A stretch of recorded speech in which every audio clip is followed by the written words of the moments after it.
Giddy up. If you can feel the energy, it is because the city that we live in is about to explode with Knicks frenzy. How about McNutt flying back from Boston, 1:30 in the morning. She's in here early this morning.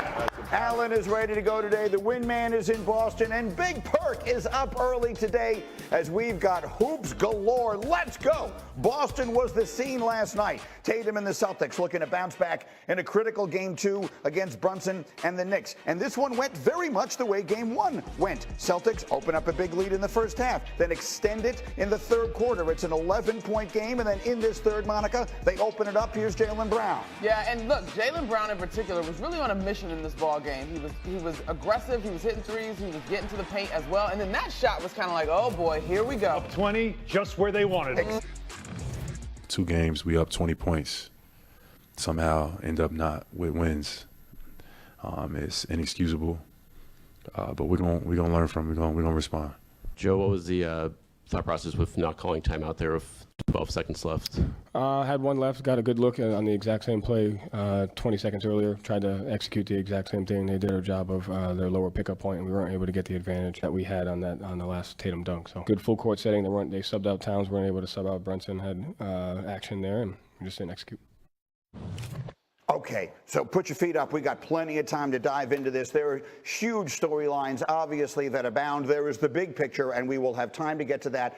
But let's start in the little picture. Let's start at the end of the game. Wendy, you were there.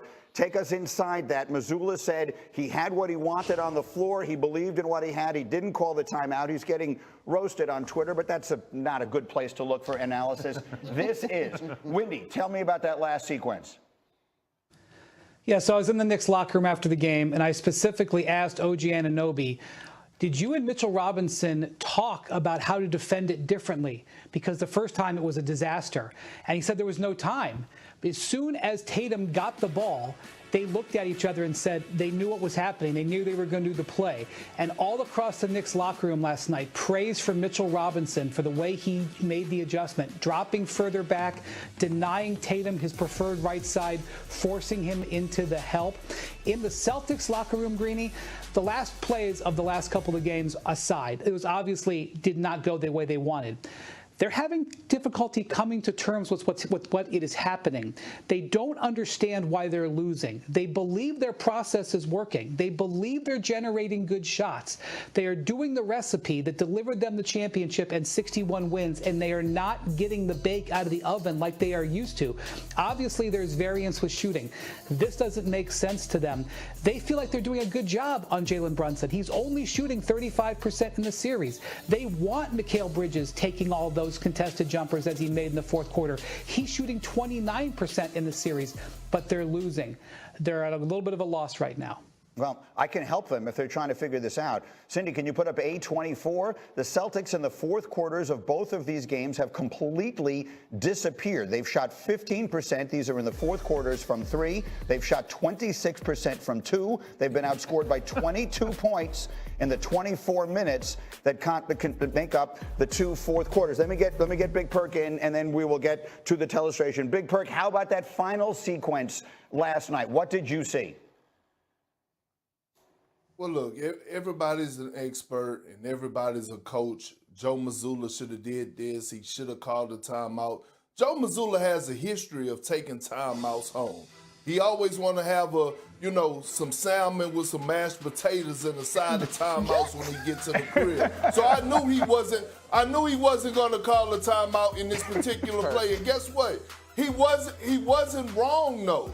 You have the ball in your best player hands with a lot of time on the floor.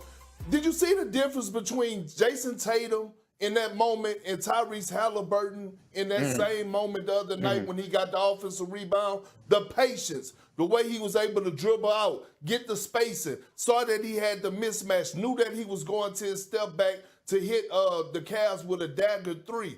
This is not on Joe Mazzulla. This is on the guys that are between those lines. This comes down to the heart and the mentality, right? And you think about, when I look at the Celtics, it's only one guy that is playing his ass off right now for the Boston Celtics on both ends of the floor, and that's Drew Holiday. He has the assignment of guarding Jalen Brunson, which he has done an excellent job of individually, not getting screened. And on top of that, he's producing offensively. This is on the backs of Tatum and Brown. They combined last night. They was, 13 for 42 from the field? That's unacceptable. Yeah, Tatum in particular has really struggled. I will get to him in a second. Let's get to that final play, though, because you put together a tape. Yeah. Well, this is, again, let's give credit where credit's due. This was a great defensive stop. Let's make sure we also acknowledge that. Tatum didn't have many options on this because Mitchell Robinson played it perfectly. Instead of dropping back, he went up when they saw that screen coming. Tatum also walks the ball up as opposed to the previous possession where they were going downhill. So right here you see Robinson's not behind the screen. He blitzes it, forces him to his left hand into the torture chamber where you have two wing players who were traded to the Knicks just for this moment right here. OG Anunoby, Mikal Bridges. That's where Robinson sends him into. And Tatum did not want to set himself up for a step-back three. You know why? 25 for 100 is why. It's in his head, too, not to settle for a three. I got to take it to the basket. Not comfortable on his left. He loses the ball a little bit. Give credit to Mitchell Robinson, a 7-footer, who was able to move his feet and understood the assignment.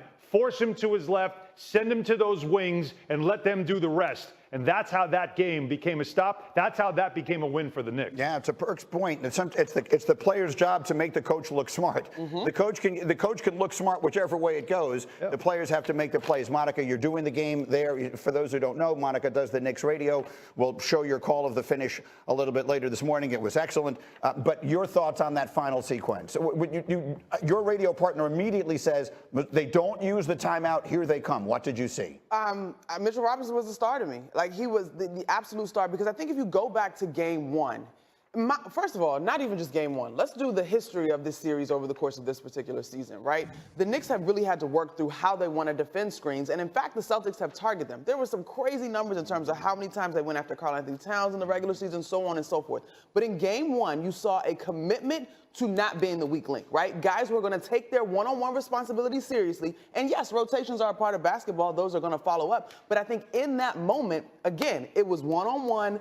Mitchell Robinson said, I'm not going to be the one, and then the help could rotate. I just think, Greeny, and I continue to say this, and I really believe this, if the Knicks were not tested the way they were by the Pistons, I'm not sure that this group is prepared to show up this way. Great point. I mean, I can give you the stat on the close games. Cindy, put up A29, if you would, please. The Knicks have now played 6 straight. A29 is 6 straight games decided by 3 points or fewer, which ties the longest streak in NBA playoff history. The last time it happened were the 81 Celtics, who went 4-2 over that stretch. So, Big Perk, let's talk about that for a minute here, because I liked where you were going. The reality is coaches make decisions. It's the player's job to make them look good or look bad. Jason Tatum has had just a brutal series so far. What are we seeing from the Celtics' biggest star?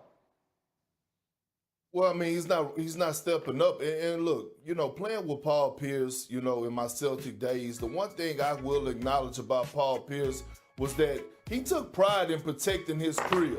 Right? He took pride in individual matchups and not losing games on his home floor. I'm not seeing that from Jason Tatum right now. And it's all about the dog, right? Being the dog, being able to get to the free throw line. And I get it. He shot only 5 3-point shots last night. And you got to give a lot of credit to OG Anunoby. You got to give a lot of credit to Mikal Bridges. Hell, Jalen Brunson, at time, we see him sliding those puppies. And we saw at the end of the play, we saw Mitchell Robinson get down in the defensive stance. But at some point, Jason Tatum got to say, I'm the best player on the floor. I cannot be guarded. He's one of the most elite scorers in the game today. And I just don't see that tenacity. I don't see that dog in him. And this is, I thought, was going to be his moment after being disrespected all summer long, that he was going to be ready to protect not only his championship, but definitely protect his home court and his crib. And so they're down 2-0. Cindy, one more. Let's put up A23 as I give it to Wendy here for thoughts on this. Jason Tatum in clutch time in this series, in both games, obviously, decided in the end. So both games going to clutch time. Tatum in 23 clutch time minutes in the fourth quarter and overtimes in this series has made 2 field goals with 2 assists and 2 turnovers. Windy, what are we seeing from a Celtic team that you described as, I don't want to say shaken up, but confused by what has happened in the first 2 games? Yeah, it's a difficult situation for me to try to get my arms around because the Knicks seem to be comfortable being behind in the fourth quarter. That seems to be where they prefer. They like the feeling of walking the team down. And when you look at the fact that they have won 5 consecutive road games by 3 points or less, which has never happened in NBA history before. No team has done that in a whole postseason. No team's ever done that more than 2 times in a row. They've done it 5 road games in a row. They seem to be comfortable playing from behind. And that is an unusual thing for me to understand. And the Celtics seem to play tight. You would think being up 20 at home. Xin chào tất cả các bạn. Chào mừng các bạn đã đến với kênh YouTube của mình. Ngày hôm nay là một ngày lý tưởng để mình đi tô màu. Ngày hôm nay mình sẽ chọn những sản phẩm đẹp nhất có thể để video mình sinh động hơn nhé. Các bạn hãy nhớ lắng xem video của mình. Mình cảm ơn các bạn rất là nhiều. Để mình có động lực ra video nhiều hơn thì các bạn hãy cho mình một lượt like và một lượt đăng ký kênh để ủng hộ mình. Mình cảm ơn. Và bây giờ mình sẽ cùng các bạn đi tô màu nhé. Sợ lạnh đâu. Thật sự mình ngon nữa. Không đi nữa. Để mai.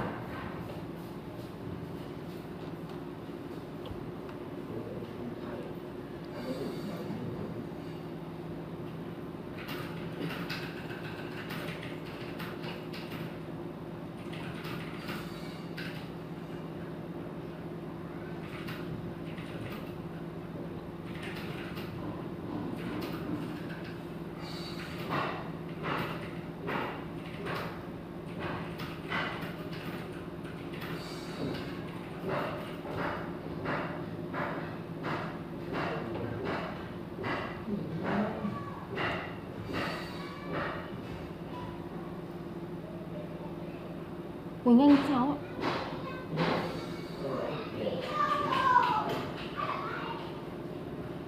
Nó mở quyền, nó mở máy tính của mình. Thì không phải gì ạ? Mượn máy tính của Thành ấy. Cái đấy? máy tính của em đây là phòng ở đâu? Máy tính ấy á? Máy tính cầm tay, máy tính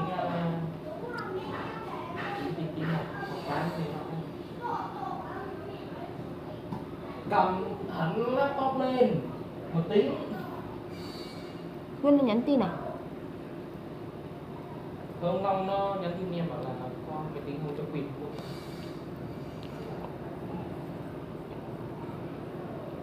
Quên thì quên đi thi. Quên.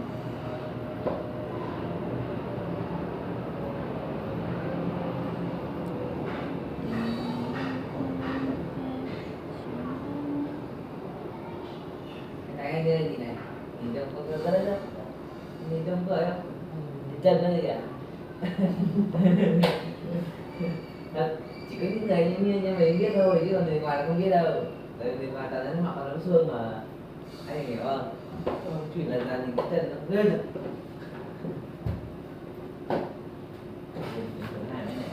Cái xong chưa? Có làm gì không? Em lấy cái đấy một điện thoại nữa này. Anh này chạy lên cái không quen nghĩ với Long. Nghe đấy, không nghe đấy. Ok, cháu ok. Thế cho ông thì ông mới đi. Không có thì chúng ta vừa mua chiếc mới hết tiền rồi. Bắt cái xe này nhanh không xài sẵn. Được chưa? Thở nghĩ đi nghĩ lại. Ồ thế à? Em nhào. Hai cái sẵn nó giống nhau quá. Cắt luôn rồi. Hai cái sẵn giống nhau quá. Cái này đến đây chị anh. Mình cứ đấy. Nó mới ra cắt. Cắt giá. Không nghĩ, không nghĩ.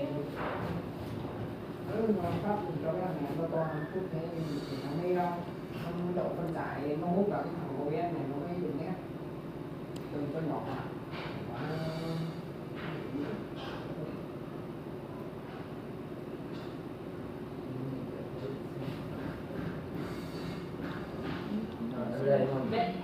biết đấy. Cả nó mà hiện màu